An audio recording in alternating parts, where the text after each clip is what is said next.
At some point in their careers, many action movie stars decided that they were done taking orders from those so-called directors who didn't even know what they were doing. No, it was time to take directing into their strong, puffed hands. Maybe I will get lucky. History knows only two cases when transformations like that worked out well. Much more often, though, attempts to turn an action movie actor into a director turned out as well as trying to turn a belly dancer into a brutal fighter. I looked at one savior of young maidens and another savior of the honor of wise mentors and injured friends. And you know what? There are so many similarities between their cases that it is even funny when you think about the Bond invisible thread connecting their paths in 90s. Each received a solid budget, a top-notch cast and crew for their directorial debut. We gotta blow it, and we gotta blow it now. And both failed miserably with their careers buried shortly after. What the f*** are you doing with this kitten? With this little fella. You. In 1994, the world saw two masterpiece movies about a guy mentally challenged named Forrest. Tell him my name is Forrest. If in one movie it was only a character who was mentally challenged, in another it was actor, producer and director. After the massive success of the first part of Under Siege, Warner Bros. Were so eager to have Steven Seagal for the second part that they agreed to finance his vanity project. His latest film is called On Deadly Ground. They brought in good actors, even managed to corrupt Sir Michael Caine into participating in this mess. How much is enough? How much money is enough? Steven isn't yet in the top shape he will reach in Belly of the Beast, but he is giving it his all. No. I don't think so. Not only he delivers his line without a stunt double, sometimes there were cases when he even walked all by his own.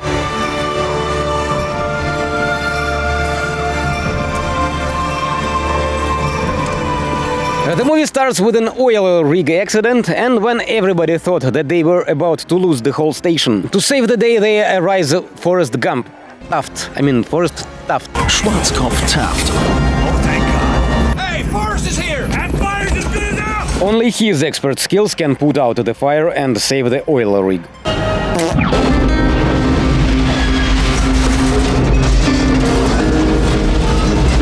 And right after fixing the oil rig, Forrest heads to his favorite spot, a local bar, packed with scumbags of all kinds. For example, these jerks decided to mess with a mentally disabled Native American. Right, buy you a drink?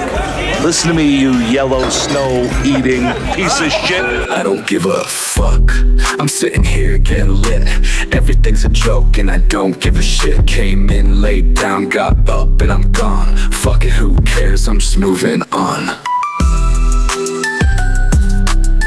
At first, Steven a little bit crapped his pants, but then he remembered that he was in full control of what will happen next. So now the bad guys, one after another, begin running towards Aikido Master with their arms conveniently stretched out.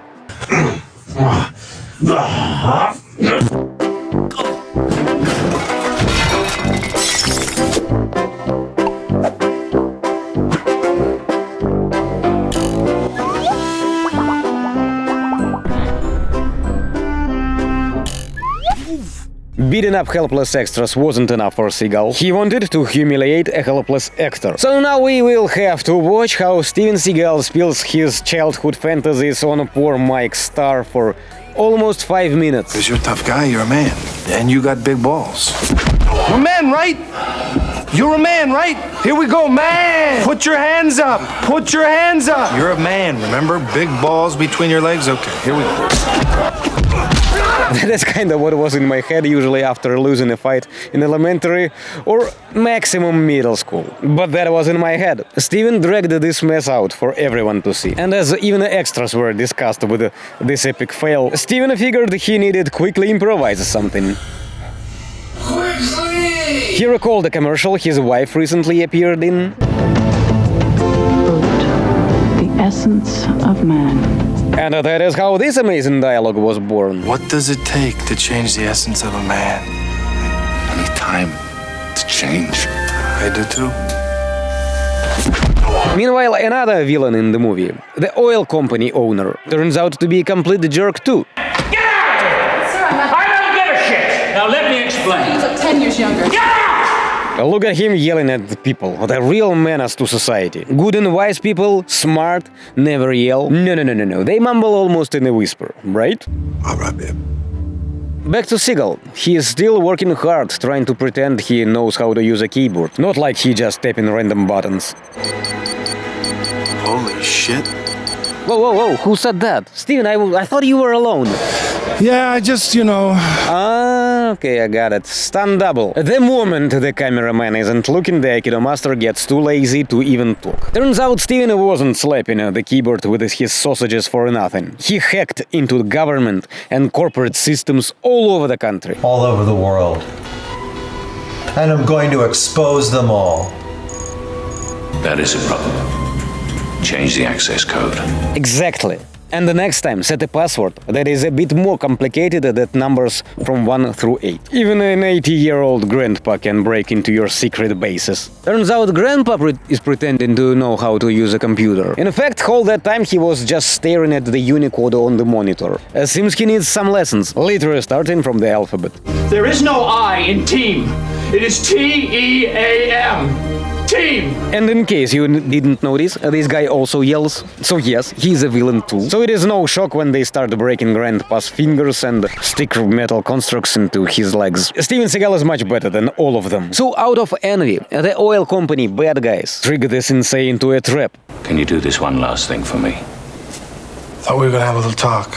Of course, Steven knows the plot. And when he is in the know who a masked bad guy or a traitor is, he can't resist giving it away with his whole vibe. Still, Sir Michael Caine figured the weak spot of Great Master. Can you help us out with this first? You're the only one with the expertise. A bit of shameless flattery, and Steven forgets you're a bad guy and happily walks into the trap. Don't worry. We know what we're doing.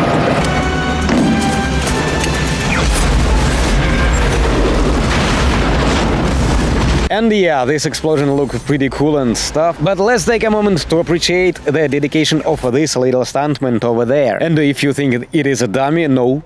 It is a real person. So I think this moment is done pretty well. That's what I love about the older films. Practical effects. No this cartoonish bullshit. Still no stunt doubles were hurt during the making of this movie. Sven-Ole Thorsen was hurt. First he met Steven Seagal about 2 years prior in the airport of New York, and right from the go the Aikido master, the Zen Buddhist and eco-activist, grabbed Thorsen's wrist and tried to break his thumb, all just to impress the ladies there. Kelly LeBrock, Seagal's wife at that time, and Sven-Ole Thorsen's girlfriend. Showing off didn't turn out well. Thorsen responded swiftly and almost floored the Aikido master on the floor with the little Aikido move. That is just to illustrate the actual skill of the Aikido master. To me, one of the great masters in my own field. To add insult to the injury, Thorsen kept flirting with Kelly LeBrock in the plane. Allegedly flirting. In fact, he just bent Fork's prongs and gave the resulting rose to Kelly. And at that moment, Steven Seagal remembered he is an eco-activist. What do they do best? Try to ruin works of art. But he failed miserably, couldn't straighten up a single prong. And no matter how hard the red-faced movie star huffed and puffed over the fork. So now, 2 years later, it was finally time for some payback. During this scene rehearsal, when Thorsen tried a soft, fake kick, Seagal grabbed his leg and dropped him to the floor. On the second take, instead of a fake kick, Sven-Ole landed a real kick into Seagal's guts, knocking the whole air out of the Aikido master. So on the third, the final take, the one that made it into the final cut, Steven grabbed this bone and with a masterfully performed Aikido move knocked Thorsen out for several seconds. Producers decided to cut the rest of his part from the movie to chill out the tension on set. So overall, the movie is extremely boring. Seagal hangs with the Eskimos, crawls around like a gorilla in a coat, and drags endless shots of Alaska's beauty. No training sequences for us. Steven doesn't need any wise mentor, because anyway, any knowledge escapes from his head within a few seconds. No. And the only more or less interesting thing in the whole this segment, filled with blurred half-naked girls and Seagal's funny faces, the only important thing in all that is that we find out that there is a Care Bear living inside Steven Seagal. He thought you were a bear. He still thinks you might be a bear. He hasn't decided yet. I'm Birthday Bear. I will snatch every motherfucker birthday. Which might explain why the original name of the movie was Rainbow Warrior. And screenwriters hinted at his Care Bear connection by calling him a cupcake.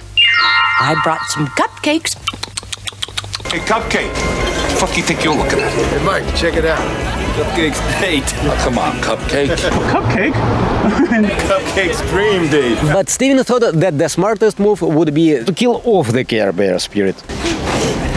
Come on, you little ass! Fuck with me, huh? You fucking little asshole, dickhead, cocksucker! You fucking come on! Come fuck So they decided to rename the movie On Deadly Ground, because Dead Ground is what Steven Seagal leaves behind him at the end of the movie, closer to the end. At the actual end, we are treated with a 10 minutes monologue about rabbits, deers, whales. Me and Kenny don't give two shits about stupid ass whales. Because it is much easier to talk shit about corruptions and corporations and all that stuff than to actually do something. And in the name of this noble cause, our Care Bear shot over 40 minutes of footage and made the test group watch every bit of it.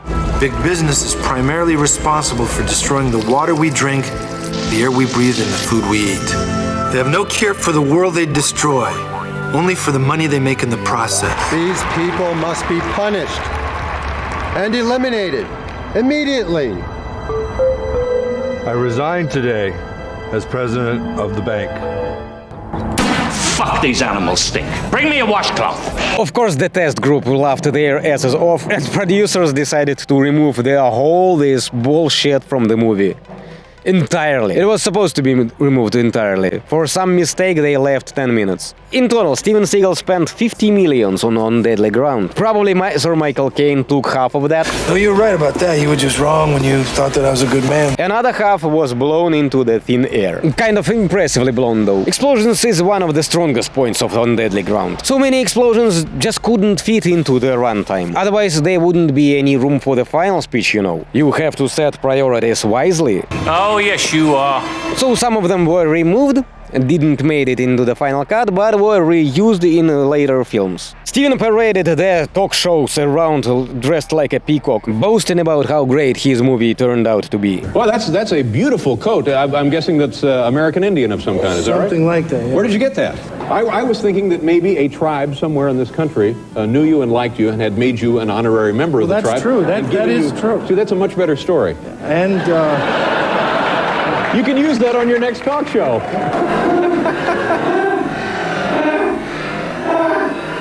Well, the box office didn't hit even 40 millions. And video sales likely didn't do much to cover the production costs. And I barely made it to the halfway point and skipped to the end. It is not bad enough to laugh at Steven's stupidity, yet unbearably dull. Even with a top-notch cast. Even with pretty good action. You can watch the full recaps on channels like Sensei Seagal or Space Ice. Maybe I will also make a recap for this movie, just like 2 other Steven Seagal's movies. You can watch them. I will leave a link in the description. Meanwhile, I suggest to move forward, closer to Belgian dancer attempt.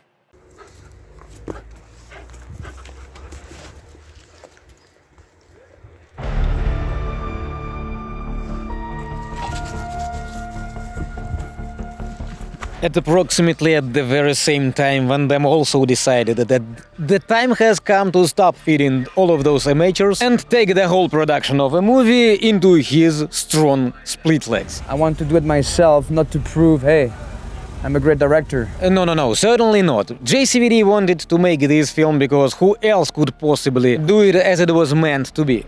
Nobody. The final chord in his golden era of a Belgian karate superstar. The title, it's A Quest. It looks like they wanted to pack the movie with all the stuff JCVD's fans love about JCVD from the early 90s. It's like an epic type of film. Deer hunter, lots of sweat, mystery, then a big journey from Thailand all the way through the jungle to China to Tibet. Yeah, epic films about journeys. That's what we loved about JCVD, right? Wrong. But sometimes we also enjoyed watching the tournaments. Van Damme's revenge for his crippled brother or friend. Your brother, remember? And that's where the quest has some serious problems. The quest has action, but also a strong story.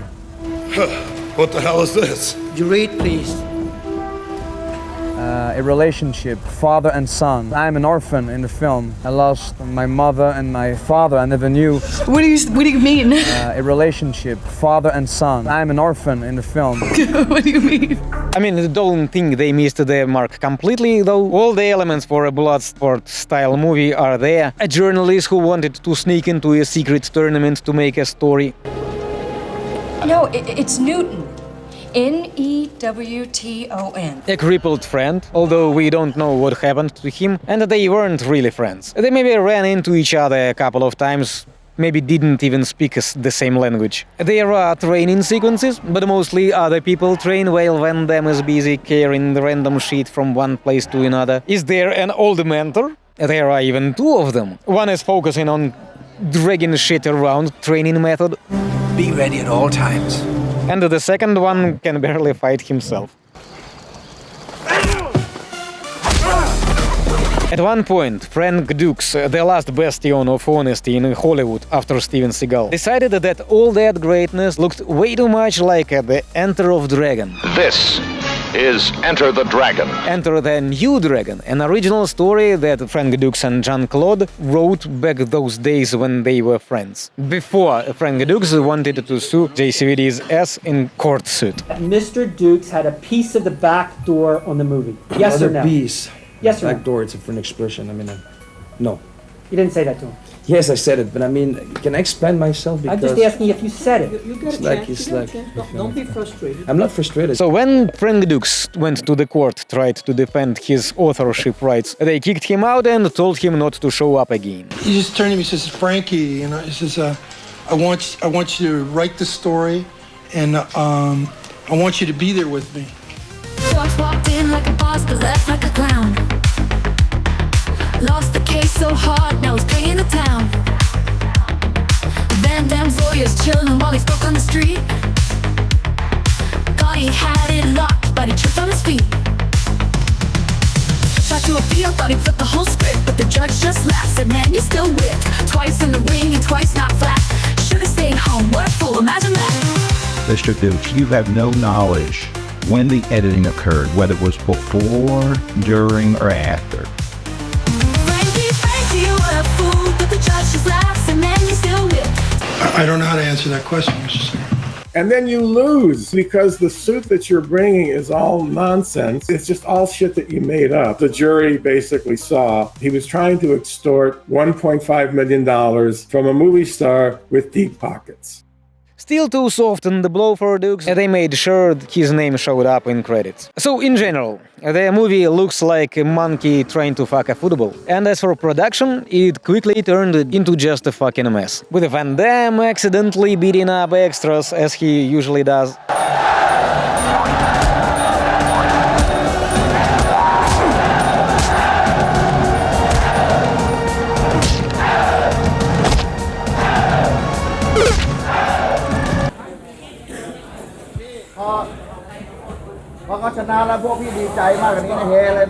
With him running around as if he knows what is happening and how things are going on. As well as Steven Seagal, Van Damme also got Sir for his director's debut. He didn't get a Sir Michael Caine, but I have something even better. He did get a Sir Roger Moore, and Sir was horrified by the mess on set. At some point he had to call the real director, Peter McDonald, to get the film done. Because thanks to Van Damme direction, the budget dried up pretty quickly, and they even tried to convince the crew to work for the sake of art. It's daylight bloody robbery. Jean-Claude Van Damme starts the movie in a pretty much the same shape as he was after Street Fighter hit theaters a couple of years before. Hey, clown boy! The hero's name is Chris Dubois. Probably he has some French roots, maybe Belgian. This is called Rosabelle de Lons. An innocent, a rule-following guy with a big heart and an even bigger talent for split kicks. But to make some money for a living, he runs a gang of kid thieves. And eventually they decide to steal a serious amount of money from the local mafia. We're rich! With this, we buy respect forever and ever. Yeah, next time we hear about those keys at the very end of the movie. In the end, we all did just fine. But since these geniuses ran straight home after the robbery, the mobsters they robbed arrived there almost immediately. Nobody steals from me. Nobody. Yeah, this kid just did. And let me guess, no one kicks your ass, right? The cops arrive right after that, so Van Damme has no other option than to dress up a dusty sack and throw it into the water. That doesn't do much for him to shake the chase, so Chris disguises himself as a dusty sack, and after that jumps on the first boat he sees.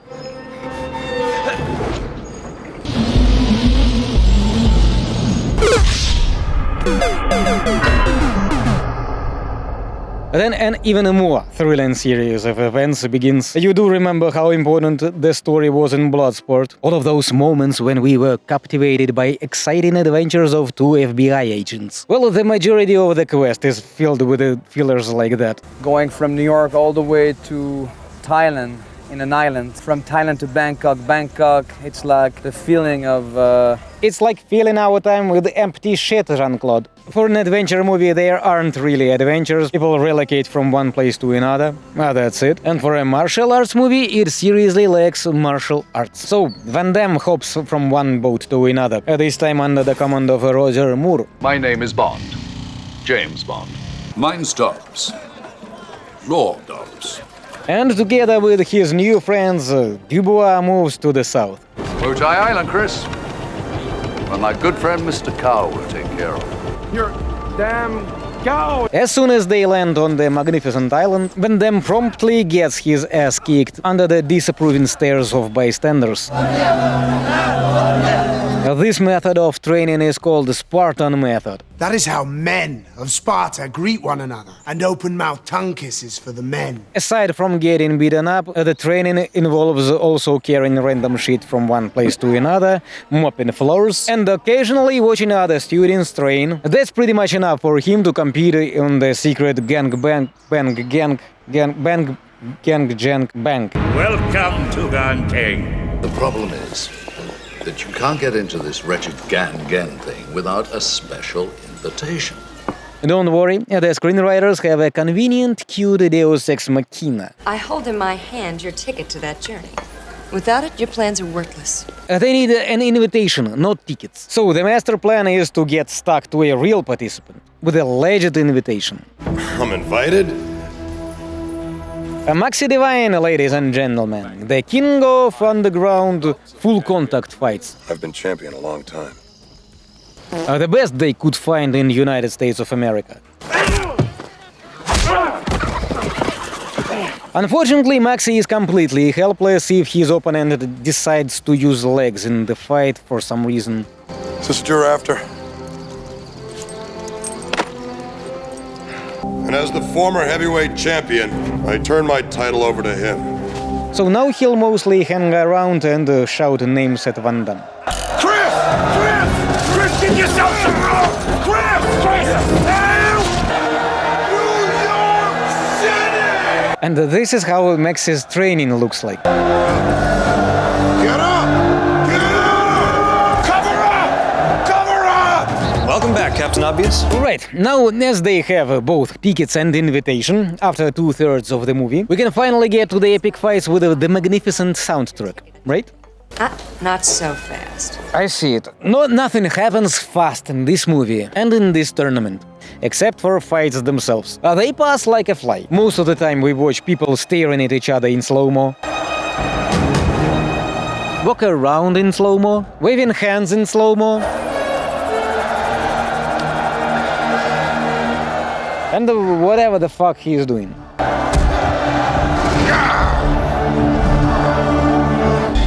Probably we're gonna have to just wait it out. Then a couple of punches later, the winner gets decided and the whole cycle repeats.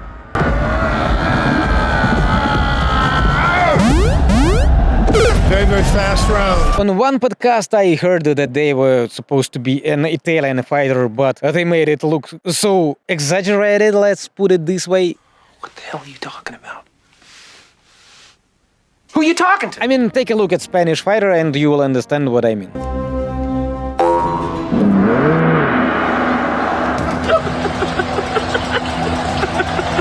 At the final, Van Damme wanted to finish the bad guy off with his trademark air flying split kicks, but they were wise trolls on the set. They recommended him to finish him off Rocky Balboa style. Because Maxi Divine didn't scream all of those boxing lessons for nothing, right?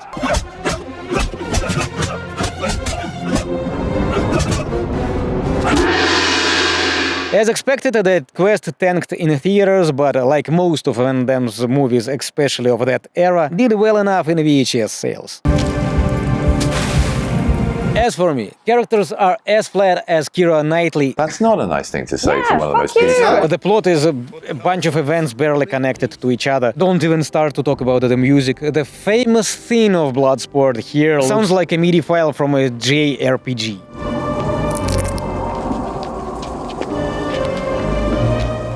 As for fights, I think that they became the most disappointing thing of 1996, even though each fighter was an expert in his field. Many people consider me, one of the great masters in my own field. Each of them tried to get as much of screen time as possible, but this screen time was spent on staring in slow-mo and endless introductions. The movie had its strong points, though. The strongest elements were cinematographer David Gribble. He brought in a pretty captivating sense of adventure just by visuals. And the second strong thing is Roger Moore.